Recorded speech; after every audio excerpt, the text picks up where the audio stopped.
જય શ્રી રામ મિત્રો, ફરી નવા વ્લોગમાં તમારું સ્વાગત છે। આજે આપણે ટ્રેક્ટર લઈને આવી જશે દાંતી આંકવા। પછી કરી દીધું દાંતી આંકવાનું ચાલુ ને અહીંયા આંકવાની છે આપણે 5 વીઘામાં દાંતી। હાલી ગઈ દાંતીને જોડાઈ લીધું ઓટોવીટર કરી દીધું આંકવાનું ચાલુ। પછી તો આવી ગયું કટર ને કાઢી નાખ્યા ઘઉંમાં કટર રાખીને કરી નાખ્યો ઢીગલો।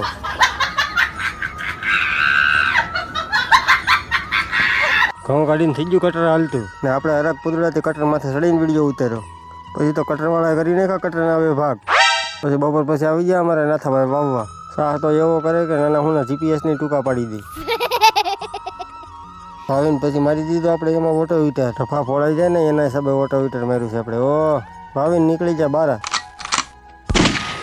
પછી બીજું દી સવારમાં જાગીને આવી જાય સીધા દાંતી આંકવા। અહીંયા આંકવા છે 5 વીઘાના બગીચામાં દાંતી આંકીને કરી દીધું ઓટોવીટર આંકવાનું ચાલુ। ઘડી ઓટોવીટર આવ્યો તો સેફટી બોલે તૂટી ગયો।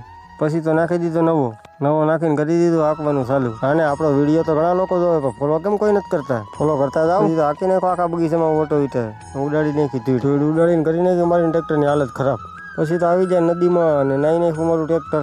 પછી મારું ટ્રેક્ટરને નવરાવીને કરી દીધું ઘર બાજુ હાલતું। બીજે દી સવારમાં ઓવણી લઈને થઈ ગયા આપણે વાવવા હાલતા બગીચા લોકેશન પર। આ બગીચામાં વાવવાના છે મગ 10 વીઘાના। હવે મળીએ એક નવા વિડીયોમાં। રામે રામને ફોલો કરવાનું ભૂલતા નહીં।